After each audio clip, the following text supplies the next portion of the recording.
This is the Dull Man's Podcast, the podcast for dull men and women who get excited about dull things.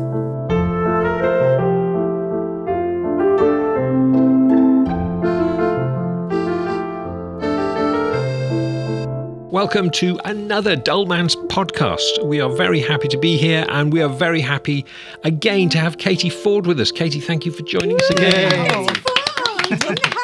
Thank you so much for inviting me. And for those that didn't listen to the last episode, I should remind you that Katie Ford is a fantastically prolific novelist, very highly celebrated, a romantic novelist. I think I'm very romantic. You wanted to be, exactly. She's been publishing books since 1995, and I claim that there are 43 novels. She is not convinced. I don't think it's quite 43 whole novels. It's certainly over 30. And there's a couple of compilation albums of Christmas stories, and then there was a quick read. So it's quite a few. Yeah, it's a lot. I don't a bit think wishy-washy, isn't I it? don't a think lot. it matters to Yeah. me. It probably matters to your publisher, but... Yes, but not to me. And of course, we've got our usual fantastic presenting team here. And on the end, we Why are you have... looking at me? Not sure. I'm Faye Hatcher. I'm a presenter, a podcaster, a journalist, a pet portrait artist, and I marry people and also officiate at funerals. I'm Demetrius Steach. I'm a stand-up comic, and I'm always made to feel uneasy when you compliment me, David. You're not like this off air, as they say. Well, I am, but anyway, just not to you, Deech. But anyway, I'm Dave Harris. I'm the producer, co-presenter of this. And we've got interesting subjects today, or perhaps I should say dull subjects. Faye, what are you talking about? Yeah, so anybody who's mega busy juggling lots of different jobs will relate to this, but people who reply too quickly to emails. Okay, I'm interested to find out what too quickly means. But Deech, what are you going to talk about? The misuse of the word luxury in marketing. Ooh, nice one. And Katie, what can we get from you today? I'm going to talk about the fact that I lose things that are very precious to me, and I don't know why.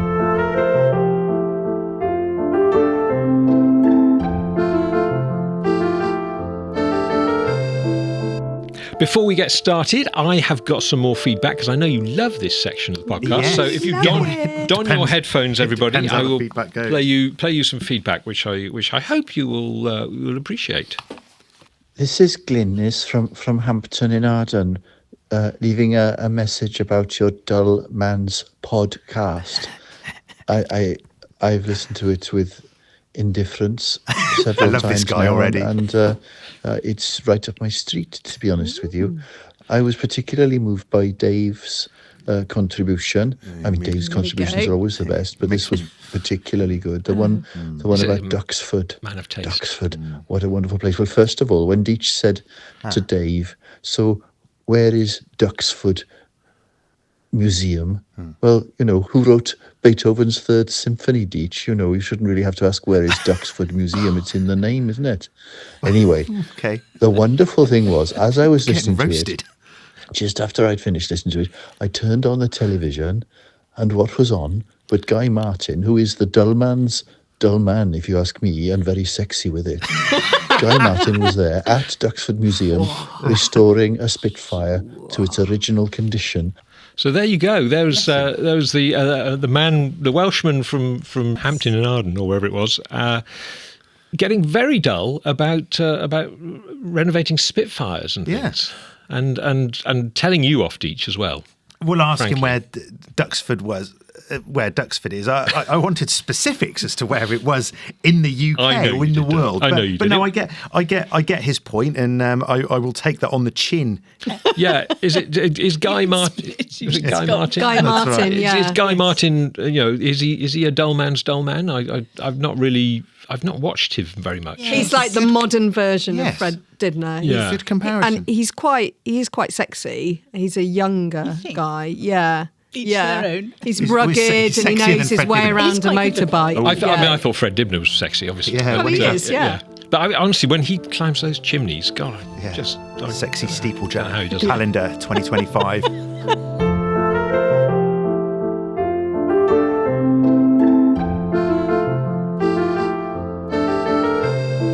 So, Deech, today you are going to talk to us about the misuse of the word luxury. Yeah. I was looking for some mince pies. We're getting dangerously close to Christmas, and the one I gravitated towards was one which was described as 6 luxury mince pies, and it got me. And I was annoyed by myself for not seeing. Why are these described as luxury? It's the same as any other bloody mince pie. I ended up spending an extra, I think it was 52p on 6 mince pies just because it said luxury on there. And there's no justification, there's no validation that it's extra luxurious. So there was just went in my gob. There was no explanation on the packet as to why that might be the case. It didn't say. You know, sometimes when you buy something, or let's say a hi-fi, you're into your hi-fis, and then you've got like a table and it has like ticks, and it might be Dolby surround sound tick or cross. It wasn't like they didn't have that next to it. Luxury mince pie and all these different ticks. You have, I don't know, currants or Alcohol. Cherries. Yeah, it didn't have All that. butter pastry. Yeah, exactly. I didn't know where the butter. Sometimes you might have that. That butter is from a Jersey cow, and that Jersey cow is an organic Jersey cow or something Called like that. Mabel. Yeah, called Mabel. Yeah, always Mabel. name the cow. And the cow lived in luxury. The cow- maybe, yeah. maybe that was the point, Yeah, I had none of that. If I had that justification and that was worth 52 extra pence, then and so I was had by the word luxury, which I suspect we all have. I think you're quite bitter about this, aren't you? No, what makes you say that? But Sorry, it's true. I mean, you see it across all of marketing, don't you? Yes, Food marketing, certainly. Luxury wrapping paper this time of year as well. What does that mean? Yeah, why is it Dressed more? up in it. Now, hang on. I know somebody who has a homeware range on her website, Katie. So tell us, do you ever use the word luxury in your marketing? No, never. And to be honest, there's no marketing. Okay. But I am considering using the tea towels as wrapping for my presents because it's so green to wrap your Oh, presents. Oh, that's true, because we In- used again. That's a phenomenal idea. Yeah. Yeah, we Brilliant. Luxury tea towel. Yeah, you would you have luxury toilet paper. Now, come on. I do prefer luxury toilet paper, I do have to say. I've done some. Sometimes it's worth paying a few extra pence. I've done some work with a block printing 3-ply. company. Block printing is where you put ink on a sort of patterned block and you print onto Right, paper okay. or textiles, What and you- and they create dishcloths or washing up cloths or whatever you want to call them with these block print thing. And there's videos that you can watch to see how to do it. But they also did the wrapping paper, and exactly like you said, Katie, the effectively reusable wrapping paper. So you make a sort of cloth with your nice block prints on it, and then you wrap up the present, and that's part of the present then. Yes, and they People can wrap keep it themselves or they can give it back to you. Yeah, exactly. Or they can pass it on to somebody else. Exactly. Re-presenting or whatever the expression Regifting. is. Regifting. Sorry, yeah. Regifting. I did a gig in Kidderminster called the My Glamour. parents used to live there. Well, maybe they have visited, I don't know, something I drove past which was described as a luxury bingo hall. Not so sure. That's Yeah. not really my parents' vibe. Yeah, Well, not even the luxury end of the bingo market. it was situated next to the Kiddie Kebab House. Which, Excellent. as in Kidderminster, presumably, Yeah. as opposed Oh, yeah, to yeah, not- as opposed to not- small goats. Or, All children which have ended up in the Donomy. I think it's more likely the small goats that have ended up in there. But I don't know. I've forgotten what we're talking about. What? Luxury. Luxury, yeah, that's right. Yeah, it's so dull. I've completely forgotten already. That was the I aim. thought there would be a difference in a luxury mince pie to a non-luxury mince pie. I think there would be alcohol or maybe some chopped almonds or something to make it a little bit more special. Well, I agree. But let's put this. Does the Lidl luxury mince pie or the Asda luxury mince pie supersede the Harrods standard mince pie? I would say yes. Ah. But I don't know. I've No, never that's- bought a mince that's- pie in Harrods. You know, And where's the Fortnum and Mason mince pie? well, there, Katie? yeah. They definitely. Can I make one. just Selfridges, yeah. stand up for homemade mince I was going to pies? say that's There's your nothing real more luxury. luxurious. Okay. Well, if you know what you're doing. I mean, Yeah. I've Yeah. attempted homemade mince pies, and They're they easy. were not There's successful. a poor Hollywood recipe, and it's easy peasy. Just follow it. And do you make your own mincemeat as well? No. I was about to be had really to impressed shop then, bought- Faye. Of course I I had to shop do. bought. Yeah, so I'm adding But it's actually surprisingly Satsumas easy. I and did it at cherries. playgroup once. You can get children to make mincemeat quite easily. Yeah. Oh, I bet they would love doing that. But is it luxury? Well, could you imagine how It is for arrogant them.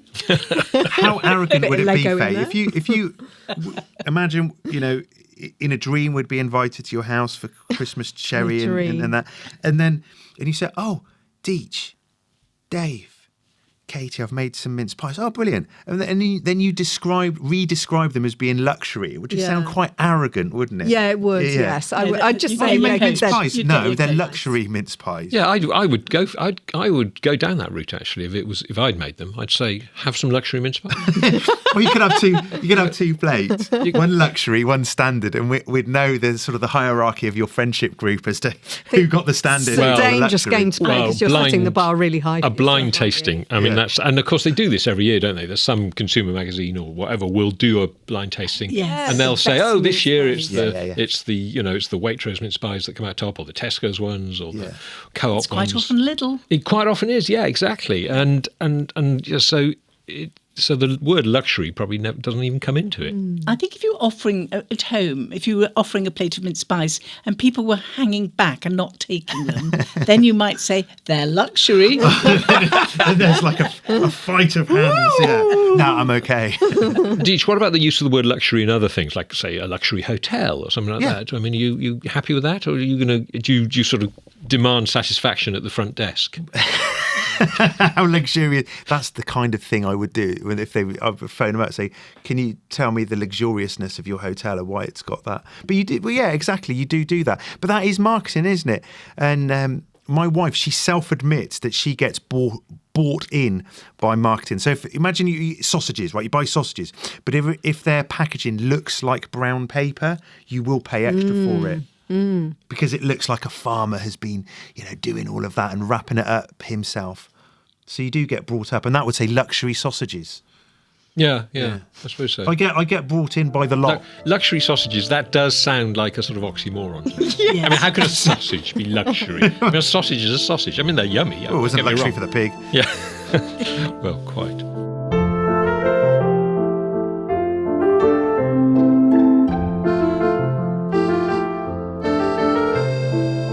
So, Katie, you earlier told us that you would like to talk about losing things today. And I have to say, I think we all lose things from time to time, but you feel you are specially qualified in this area. I lose things that are very precious to me, and I just don't know why. The first thing I lost that was very precious to me, we had our house completely done over. Everything was taken off and, put somewhere else. And all the pictures, which we have many, came back, went on the walls, except the silhouette of my mother done by my grandfather. Why couldn't we find that? I still don't know where it is. So stuff kind of went into storage. Yes, didn't it? but it sort of went into the attic and Right, so it didn't leave the premises. It didn't leave the premises. So Well, that's it should, weird. I know, really weird. And another thing that I've lost, also to do with my mother, is before she died, I said to her, long before she died, I said, "Oh, the only thing I want from you when you die is that cookery book, which is called The Magic Ring, and it's designed for people who live in bedsits in the very early days of bedsits, when you had a gas ring, and that's all you had to cook on. And it's one very amusing pot book. meal. It's got Was there- wonderful was there a illustrations. luxury mince pie recipe? No luxury. No, you bought your 6-penny ice from Woolworths and you guzzled it up. But it was never called luxury. But anyway, she said, "Oh, God, darling, you have it now." And she gave it to me and I had it for many years. And then I think when I took all my books out to have my office with proper bookshelves in, can't find it. Completely gone. It's the only book from her that I care about. Oh, it's that's got her so handwriting in it. Any and I've hope lost it. Might it turn up? Or was Well, it might. I keep looking and looking. But anyway, that's gone. I've also lost the precious scarf I went all around London looking for, found it actually in my bag, so I hadn't lost it, and then I lost it. classic. And then you lost it again. Then I lost it again. For real? The precious pearl earring I lost. I was doing an event in Oxford. It turned out a friend of my daughter's was working at the pub where the event was, and they found the earring, and it came to me, and then I lost it again. I just don't know what it is, and I feel it must be me. I don't think it can be life. I think it's some ridiculousness. You're a serial loser. I'm a serial loser. Earrings are the classic one, though, aren't they? I mean, we a lot of earrings go missing in our house. Oh, I don't goodness, yes. wear earrings. No. I should say, although it would be fine if I did. But my daughters and my wife do wear earrings, and often there is only one of the pair, and I am Yes. then have to help.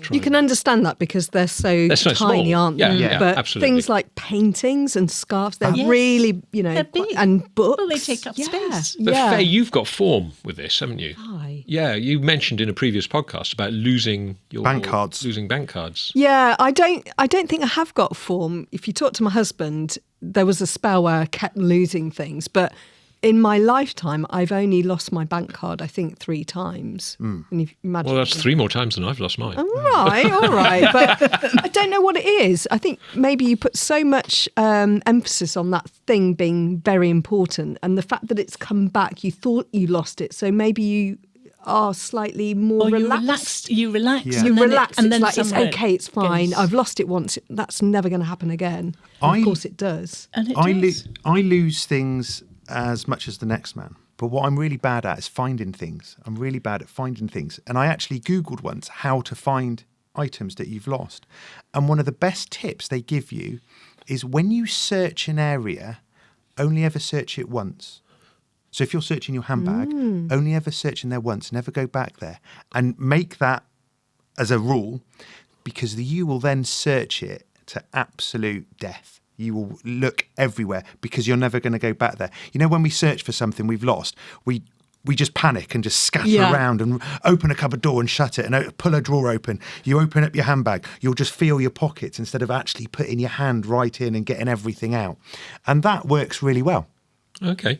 Well, of course, there is a literary explanation to all this, Katie, isn't there? I mean, you being a writer and an author, you'll be familiar with The Borrowers. Oh, yes. definitely. Mary Norton wrote The Borrowers. Are you familiar with this, guys? In Yep. 1952, she wrote it. I was amazed when I looked that up, actually, how old it is. Wonderful books. And yeah, I loved them as a child. I think they were read to me, and then I've subsequently read them to my kids. And of course, there have been 2 movies, 1973 and 1997. It's about the little people, isn't it? Yeah. And the little people live under the floorboards and in the walls, and in the case of the sort of the protagonists in The Borrowers, they're the Clock family, and they live in the clock, in the grandfather clock.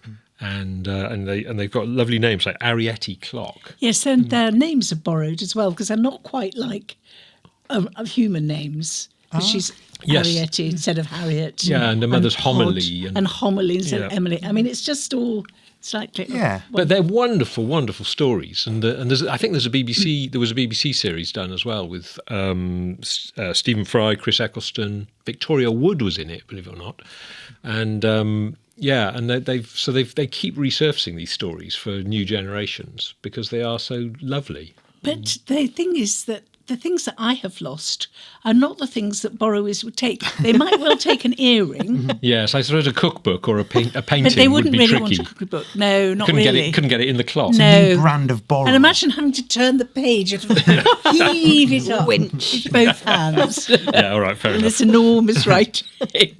Yeah, okay, I admit it. You have a very special problem, Katie. I do have a very losing special- large items. And I do pray to St Anthony. He is very good. I was going to actually. say that is the patron saint And that he- you should and- pray to. Yeah, no, he is really good. So he's And the patron saint of. Lost if you've things, lost causes. something, you ask him. And apparently it's St Anthony of Padua. And I've only ever just gone with St Anthony, and it's obviously gone to Padua without me having to mention it. But apparently that is the special saint. Wouldn't it be Although better to pray to, or to find a saint of finding things? Well, yes. I mean, my husband and I are actually quite good at finding things for each other because we both lose things and we both are quite good at, I think because we're not so invested in it, there's less panic and he can find things for me. My wife is phenomenally good at finding the items that I've lost, which is very frustrating for me because then she wins the battle.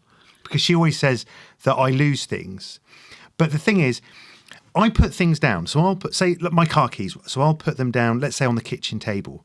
And then she'll move them. And I say, why have you moved them? She goes, because they don't go on the kitchen table. I said, well, where do they go?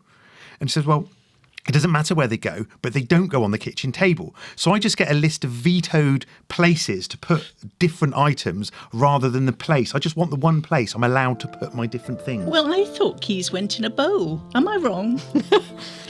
Well, Any parties, Katie? we are going to become good friends.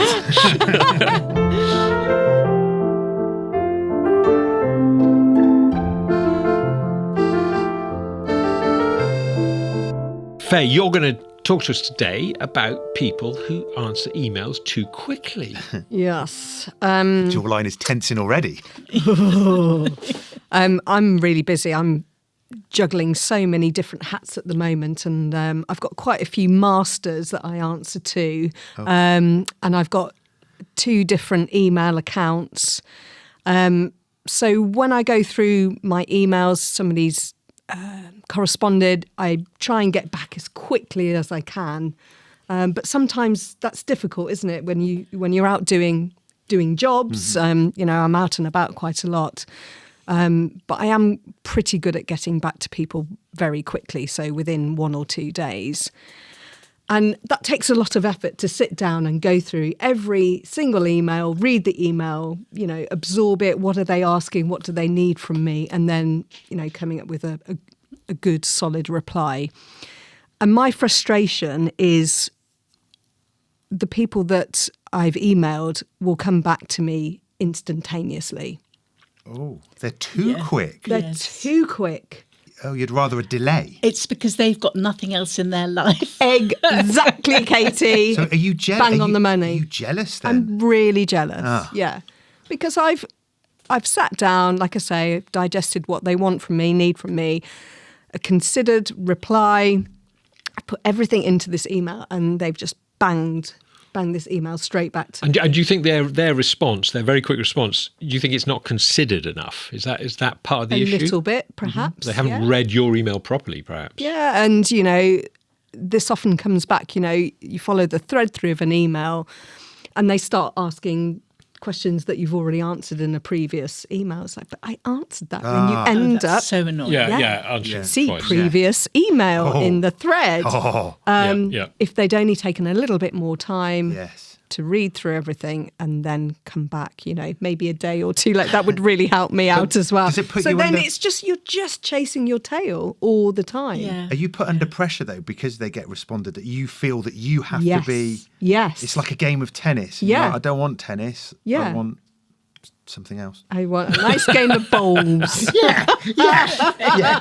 There is another side to this coin, though, Faye, and I think that is because when I get emails, the danger for me is that I get an email which is quite important, and I think I must, I'll get around to answering that, and then it sort of drops down below the fold, as it were, on the screen, and I then forget to answer it completely, and I remember a week later, and I think, bugger, I haven't done that, and so the thing about answering straight away is you could get it out of the way. It's efficient, if you like. So it could be, that they're just thinking, I must deal with that now because it's important. Faye's not bought into this concept, I don't think. No, she's not convinced. She's not at all, buying is into she? it at No. all. I'm with Katie. I think these people have just got nothing else to do. Although it's all right, I think, if it's just a quick yes, fine.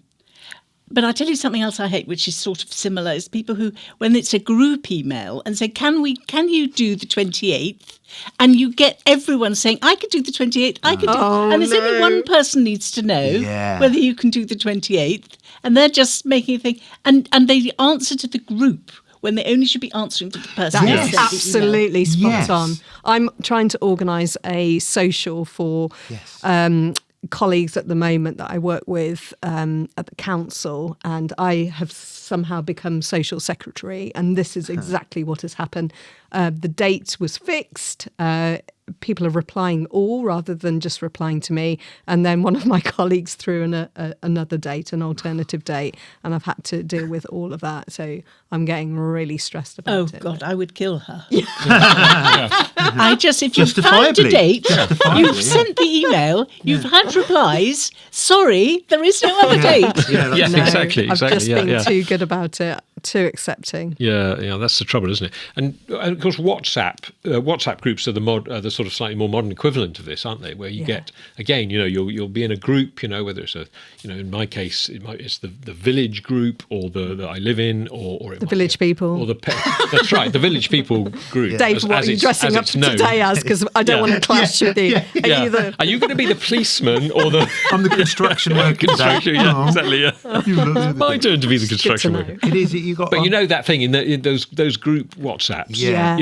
and somebody sends out a thing, and the parental ones are particularly bad. I think with the school ones. Yes. Yeah. And Because that can be 40 different replies. Yeah, Yeah, and then it- people are just replying for the sake of it, and they're just saying, "Oh, thanks for telling me." You don't need to say It that. was. Yeah. You don't need to, Keep need to it to block up the air. yourself. Yeah, it was. Yeah.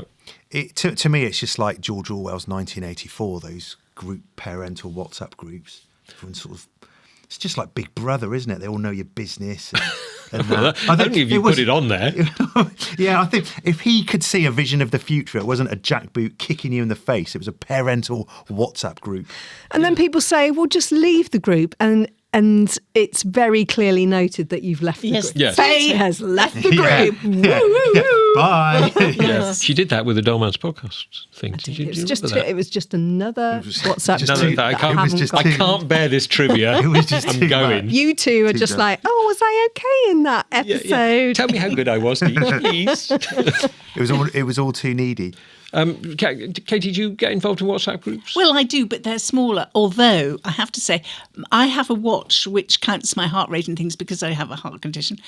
But it also beeps if somebody sends a WhatsApp. And so there are times when I don't know if my friends are very busy chatting on WhatsApp or I'm having a heart attack. And Yeah, that's it's not always convenient to look. So, I wonder which one of those it is. Do I Get- feel get okay? admitted- Invite Katie to any more WhatsApp groups. For God's sake. Admitted to A&E because of a WhatsApp message. Yes, I called an ambulance. Oh. my watch told, oh, sorry, I've just been invited to a party. Sorry, go back. I've got the all clear. Perhaps there's a WhatsApp group for people with heart conditions, and then you could sort of, combine. I'm sure That'd be a there is. double-edged sword. But I have enough. I've got about 3, and I think that's there's a enough. family one. Yeah. 4, I think it's fine. And you can mute them, of course, and I do. I most of the WhatsApp groups I'm in are muted. Oh, yeah, I've so the muted messages you. appear, but I don't get a notification. And then at some point, I just go through all my WhatsApp. Isn't that more stressful? The backlog of But messages. it's that What's constant, everybody going that on about? constant pinging. If you're invited to like a stag weekend or something like that, and all these blokes that you've never met before go, yeah, let's do this, let's do that, and it's like, I've no interest in being on a stag weekend. You're let not really alone- a bloke, are you? No, Like no. a real No, bloke. not No, real, no. man. I did put up a shelf once. I'll have you know. You could- yeah, come That's on. enough. You could do do you that. have a You- drill? If you Oh, have yeah, yeah. Well, then you're fine. I look at myself in the mirror holding the drill. Like, I would take you on a like I'm- stag like I'm weekend, Clint Deech. Eastwood. No, Are you Deech, clothed or no, just? no, I'm in Deech, hot pants. I would take you on a stag weekend, Deech, because you could be the resident stand-up. Keep us all amused. I've done that. I've done with it because sometimes they book comedians to roast the stag. Oh, is that right? I've done that. Yeah. Yeah. Busman's holiday, mate. Yeah. So I'm booked. So they But you're they, being they paid pay, for that. Yeah. Yeah. Yeah. I get paid to meet them at a pub and I do a routine. Do they check your material first to make sure it's strong enough? For the. Well, it's an agent. It's my agent. Well, an agent. Sorry, not my agent. An agent who books me. No, but I mean, once you're booked, does the person, say the best man or whoever it is who's arranged this, do they say, "Oh, let's see the jokes"? Oh, probably. Yeah. And they to must make give you a sure. little bit of information so you've got something to work Yeah. with. Yeah. I do that. Yeah. Yeah. I do that because they want it. They want it bespoke. I thought you meant you were the stand-up on the stag that you were on. Oh, I see. Sorry, no, that's no, why I said didn't. Busman's holiday. No, I didn't do that. So I'm on my own stag night or something Yeah, like that. I do my yeah. own. I just do Oh, my. that's I just do. funny. Yeah, I roast myself. Hey, do you remember the time I? Yeah. Yeah, and presumably when you got married, your wedding speech, that Was must- phenomenal. Yeah, I was going to say, and did you roast? Pressure. Phenomenal. Must have been a It bit was. of It was. pressure. It was extra pressure. Yeah. Yeah, and did you roast your wife in that one? Your new bride. Let's move on. Going back to emails, though, we're all of an age where we were around before emails. Yes. They were invented, I think, 1992. I think was the first email. Was it right? Okay. And then it took a few years for them to get in. But my working life has only really existed with emails. I started working in 1996, 1997. So I've only ever known emails being at work. And so I struggle to imagine how things would have been before that, because I've only ever known working in an office where you communicate via your desk, via your computer. I think we were probably a lot less stress, and we would have more conversations on the telephone with people or face to face. But yeah, you're right. It's the same with me. It's all I've ever known, really, working. I knew life before emails. Yes. But when I first went travelling around America, that was in 1997, I didn't have an email account. Whilst now, and so the only way I could correspond to home was like phoning up. Yeah, like a payphone. My first couple of jobs, definitely, there was no email, no laptops, that sort of thing. And I'm struggling to remember how we communicated. Yeah. I think we must have just talked to each other. I think on we the walked down telephone. the corridor and we talked to each other. Yeah. No, absolutely. But it is amazing, isn't it, how the world has changed. For the better? I don't know.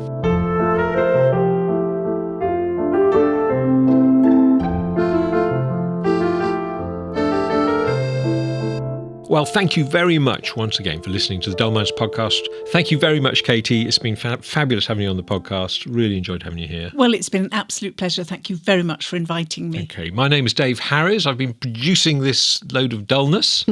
I'm Faye Hatcher. And I'm Demetrius Deach. Hopefully I've been dull enough for you. So please listen, like and share, and we will see you all next time.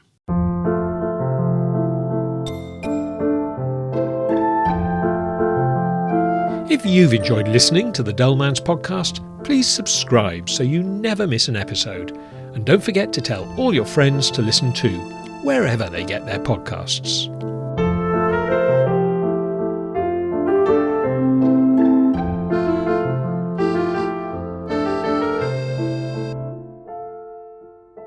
When I had a lot of children and a lot of socks, I used to find the socks very stressful. There was always odd ones, and I used to think, "Why? Look, this is a nice sock. Yeah. Must have a friend. Why do they leave? Why do they leave? Where run are away they? to- So unhappy. And shouldn't there be a space where we could send all the odd socks? Yeah. And they could be matched up?"